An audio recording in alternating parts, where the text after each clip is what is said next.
Hello friends, welcome to Aarthi's kitchen. நம்ம இன்றைக்கி பார்க்க போகிற ரெசிபி மேங்கோ மில்க் ஷேக். நீங்கள் இந்த மாதிரி மில்க் ஷேக் செஞ்சு குழந்தைங்கள்லாம் கொடுத்தீங்கன்னா விரும்பி குடிப்பாங்க. இந்த மில்க் ஷேக் பார்த்திங்கன்னா நல்ல க்ரீமியாகவும் அதே சமயம் நல்ல டேஸ்ட்டாகவும் இருக்கும். இப்போ எப்படி பண்ணுறதுன்னு பார்க்கலாம். இந்த மில்க் ஷேக் பண்ணுறதுக்கு அதிகமாக புளிப்பு இல்லாத நல்ல ஸ்வீட்டாக இருக்கக்கூடிய மாம்பழமாக வாங்கிக்கோங்க. இப்போது அதே மாதிரி நல்ல ஸ்வீட்டாக இருக்கக்கூடிய ஒரு மாம்பழம் எடுத்திருக்கேன். இதை வந்து நல்லா வாஷ் பண்ணிவிட்டு அதோட காம்பு பகுதியை எடுத்துகிட்டு ஒரு பீலரால் இந்த மாதிரி தோலெல்லாம் ரிமூவ் பண்ணிவிடுங்க. இப்போது இந்த மாம்பழத்தோட தோலெல்லாம் நல்லா ரிமூவ் பண்ணதுக்கு பிறகு இதை சின்ன சின்ன பீஸஸாக கட் பண்ணி ஒரு மிக்ஸி ஜாரில் சேர்த்துக்கோங்க.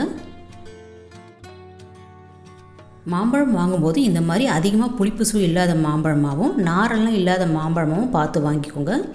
அப்போ தான் மில்க் ஷேக் வந்து ரொம்ப நல்லாயிருக்கும். இப்போது கட் பண்ண மாம்பழம் எல்லாத்தையும் இந்த மாதிரி மிக்ஸி ஜாரில் சேர்த்தாச்சு. இப்போ இந்த மாம்பழத்தோட பால் சேர்த்துக்கலாம். இந்த பால் பார்த்திங்கன்னா காய்ச்சி ஆற வச்சு ஃப்ரிட்ஜில் வச்ச சில்டு மில்க் இது. இதோட அளவு பார்த்திங்கன்னா ஒரு 300 ml அளவு இருக்கும். இப்போ இது கூடவே 4 டேபிள் ஸ்பூன் அளவுக்கு சர்க்கரை சேர்த்துக்கலாம். அடுத்தது கொஞ்சமாக ஐஸ் க்யூப் சேர்த்துக்கலாம். இப்போ இது எல்லாத்தையுமே நல்லா ஸ்மூத்தாக அரைச்சி எடுத்துகிட்டு வந்துடலாம். பாருங்கள், நல்லா க்ரீமியாக அரைச்சி எடுத்துகிட்டு வந்துட்டோம்.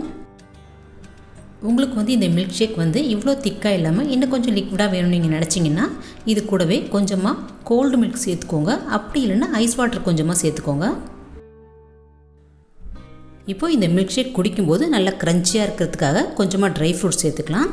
அதுக்கு ஒரு ஸ்பூன் அளவுக்கு நறுக்கின பாதாம், நறுக்கின பிஸ்தா, கொஞ்சமாக முந்திரி இதெல்லாமும் சேர்த்துக்கோங்க. இது வந்து ஆப்ஷனல் தாங்க.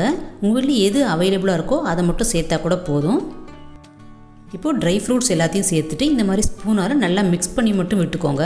இது எல்லாத்தையும் அரைக்க வேண்டாம். நீங்கள் அரைச்சிட்டிங்கன்னா குடிக்கும்போது அந்த க்ரன்ச்சினஸ் கிடைக்காது உங்களுக்கு. இப்போது நல்ல டேஸ்ட்டான மில்க் ஷேக் ரெடி ஆகிடுச்சு. நம்ம சர்வ் பண்ணிடலாம். இப்போது மில்க் ஷேக்கை சர்விங் கிளாஸில் ஊற்றிக்கலாம். ஊற்றிட்டு அதுக்கு மேலே கார்னிஷ்க்கு கொஞ்சமாக மாம்பழ துண்டுகள் சேர்த்துக்கலாம்.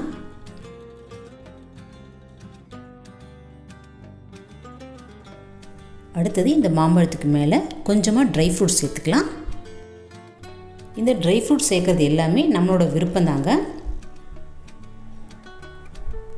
இப்போது கடைசியாக ஒரே ஒரு செரி மேலே வச்சிடலாம். அவ்வளோதாங்க, நம்ம மில்க் ஷேக் சூப்பராக ரெடி ஆகிடுச்சு பாருங்கள்.